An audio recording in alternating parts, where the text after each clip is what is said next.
There is a hard truth about life in America that almost no one likes to say out loud. Being poor doesn't mean you spend less money. It often means you spend more. More for the same things. More for worse options. More for mistakes you didn't even choose to make.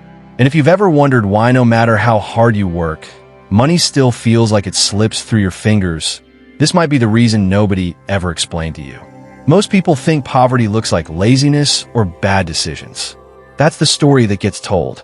But the real story is quieter and much more uncomfortable. The real story is that when you don't have money, everything around you becomes more expensive.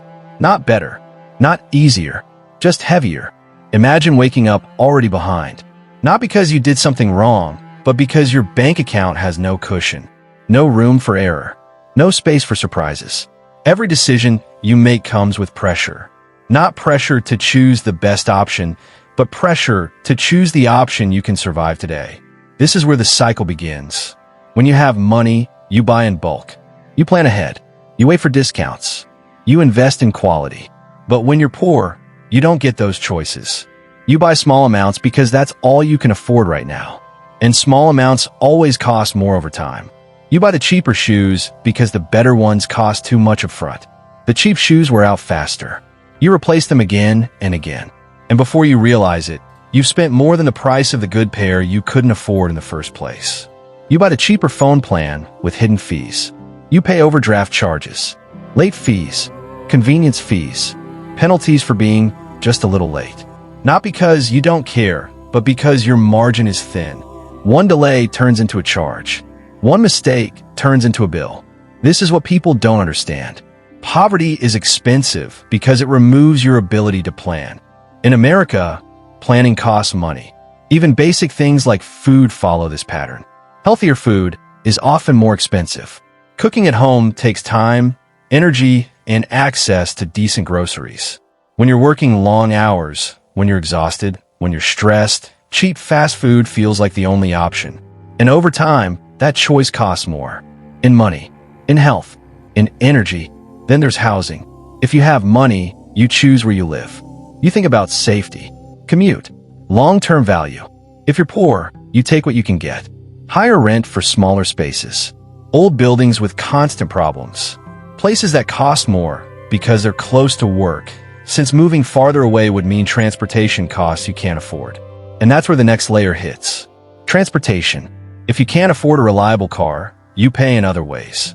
Repairs, missed work, ride shares, higher insurance, longer commutes, stress. If you rely on public transportation, you pay with time. Late buses, missed connections, fewer job options, less flexibility. And every delay has consequences. Being late once might not seem like a big deal, but being late when you're already struggling can cost you shifts, warnings, opportunities, and suddenly, poverty isn't just expensive, it's punishing. Now at healthcare, if you have money, you go to the doctor early. You prevent problems. You follow up. If you don't, you wait. You ignore symptoms. You hope things get better on their own. And when they don't, the problem is bigger. The bill is higher. The damage is worse. Emergency rooms are one of the most expensive ways to get care. Yet they're often the only option for people without savings or insurance. Not because they want to be there, but because waiting is cheaper until it's not. Debt works the same way. When you're poor, credit is more expensive. Interest rates are higher. Fees are harsher. Options are limited. You borrow not to grow, but to survive. To fix the car. To pay the bill. To keep going. And the cost of that borrowing follows you for years. This is how people get trapped. Not by one big failure, but by 1,000 small costs that keep stacking. Even time becomes expensive when you're poor. Time spent waiting, commuting, fixing problems, calling customer service, dealing with paperwork, fighting fees. Time you could have used to rest, learn, or plan a better future. Stress takes over, and stress changes how people think. When you're constantly worried about money, your brain focuses on the short term. What gets you through today, this week, this month? Long-term thinking becomes a luxury. Not because you don't care about the future, but because the present is too loud. This is why advice often sounds useless to people who are struggling. Just save. Just invest. Just plan better. Those words assume you have room to breathe. They assume mistakes are affordable. They assume time is flexible. But poverty doesn't give you that space. In America, so many systems are designed around having money up front.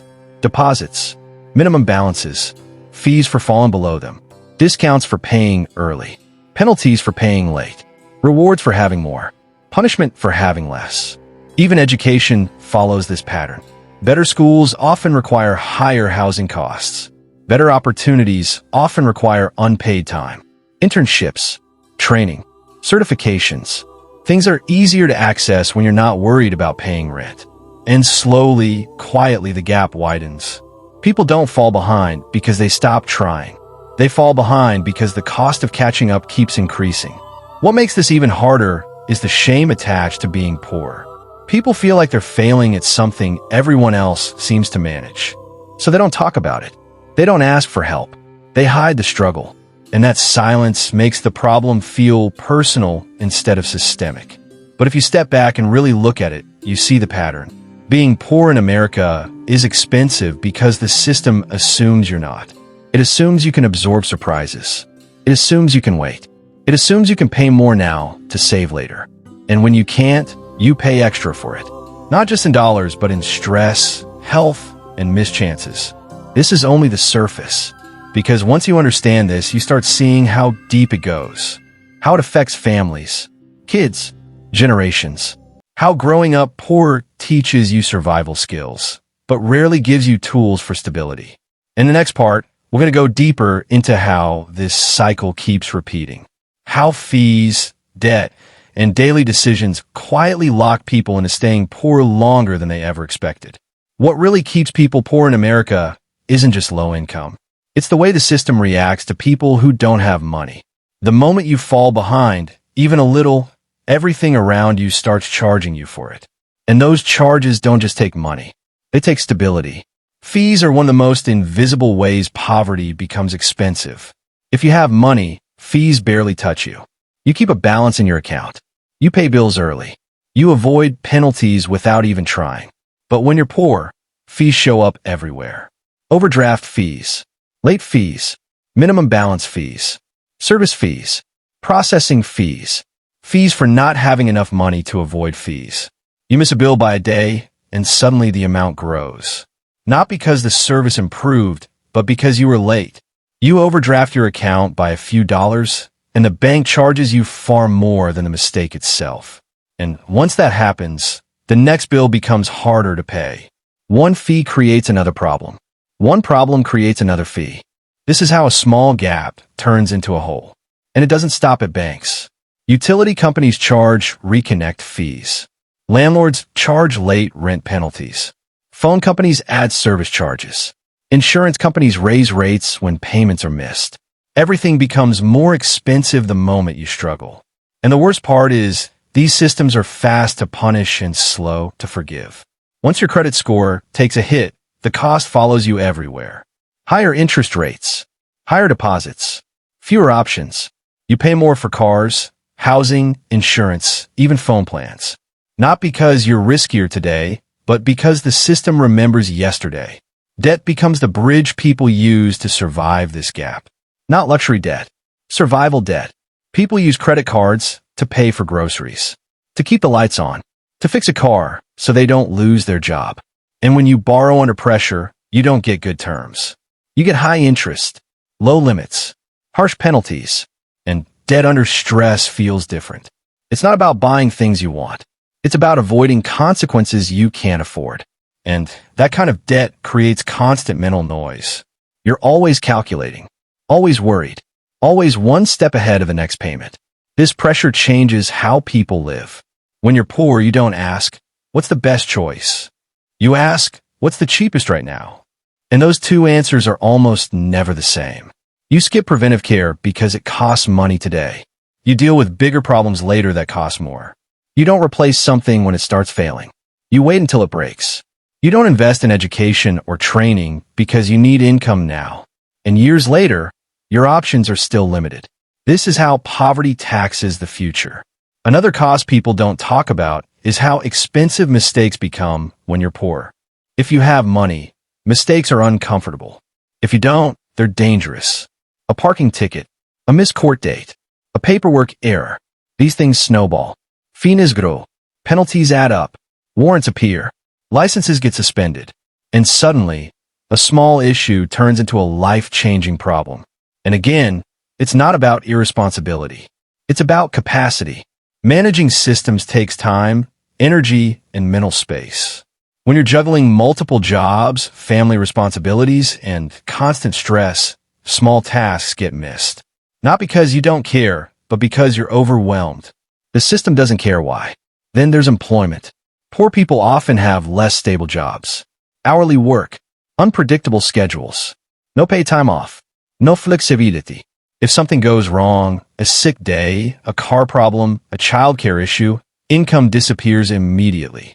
And when income disappears, bills don't pause.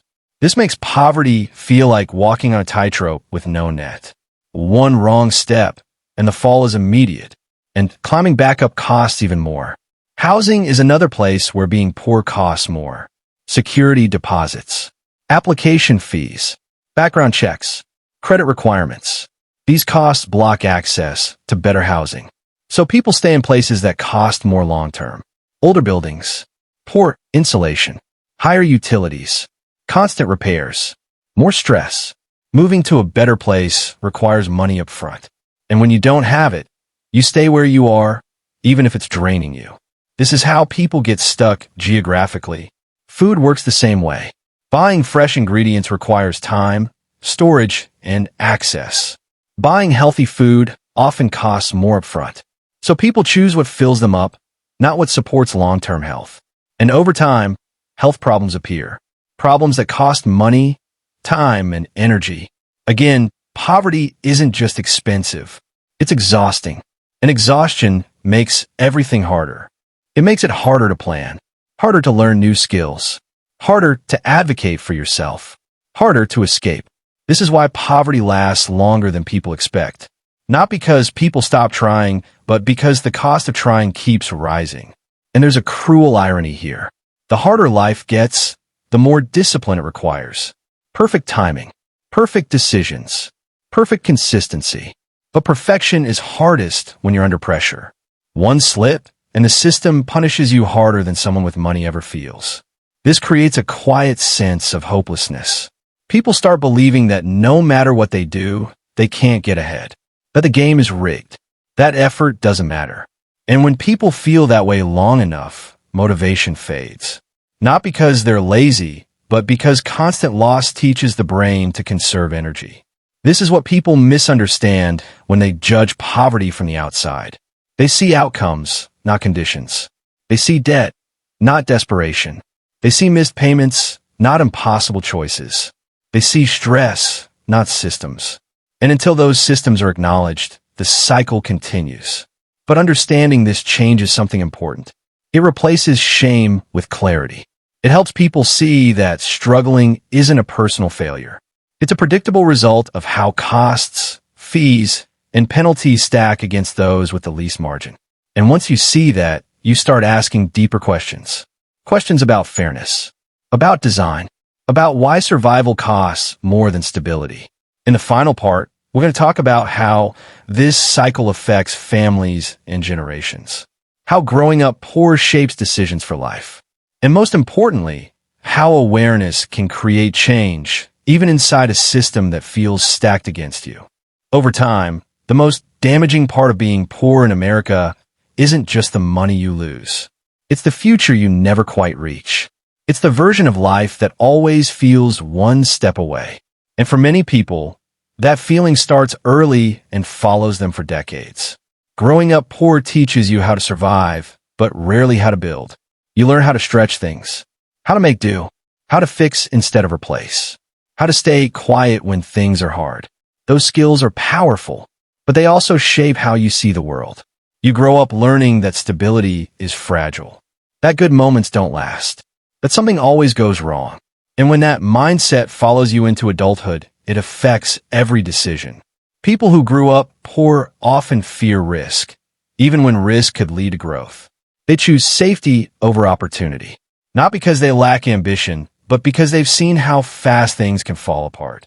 When you've lived without a safety net, you don't jump unless you're sure the ground won't disappear. This is one of the quiet ways poverty repeats itself. Parents want better lives for their kids, but when they're constantly stressed, exhausted, and stretched thin, they have less time and energy to guide long-term planning. Conversations become about bills, not dreams. About what can't be afforded, not what's possible. Kids absorb that. They learn early that money is stressful, that asking costs too much, that needs are a burden.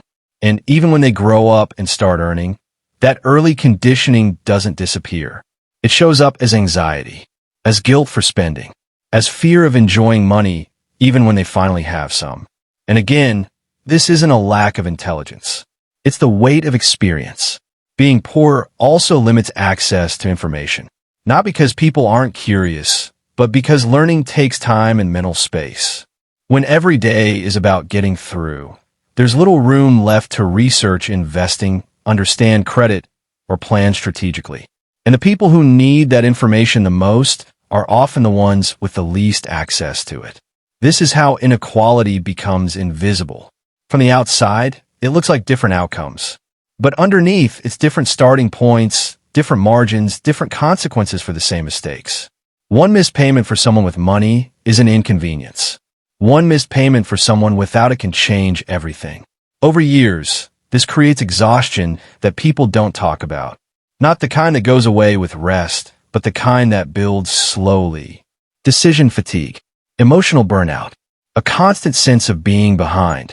And when people live like that long enough, they stop imagining a future that looks different from the present. They don't stop dreaming completely. They just dream smaller, safer, more realistic. And realism becomes a cage. This is why poverty is so hard to escape, even when income increases. Because habits, fears, and systems don't change overnight. Someone can earn more and still feel poor. Still feel one mistake away from disaster. Still avoid risks. Still carry the stress of years spent surviving. And unless that underlying pressure is acknowledged, money alone doesn't fix the damage. Another long-term cost people rarely mention is health. Chronic stress affects the body. Sleep suffers. Immune systems weaken. Mental health struggles grow quietly. Anxiety becomes normal. Depression hides behind productivity. And when health declines, costs increase even more.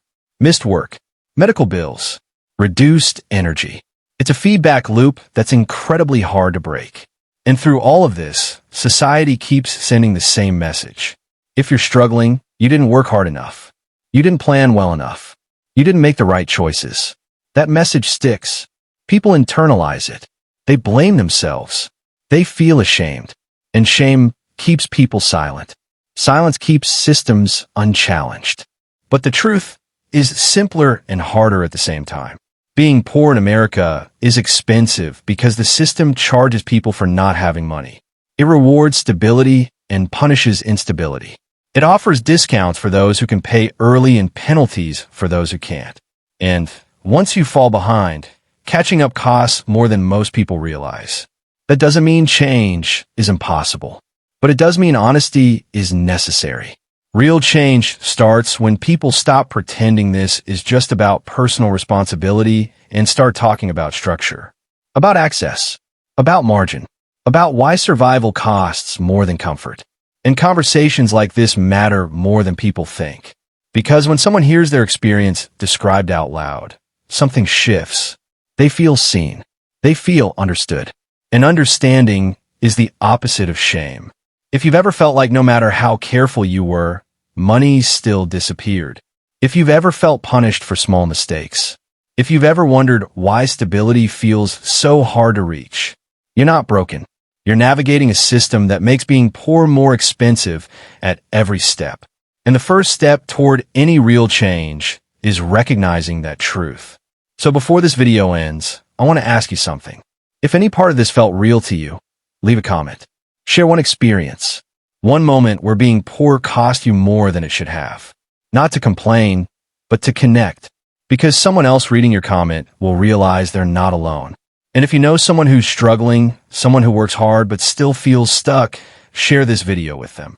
Not as advice, not as judgment, but as understanding. Because the most expensive thing about poverty isn't money. It's the silence around it. And the moment we start talking about it, that cost begins to drop.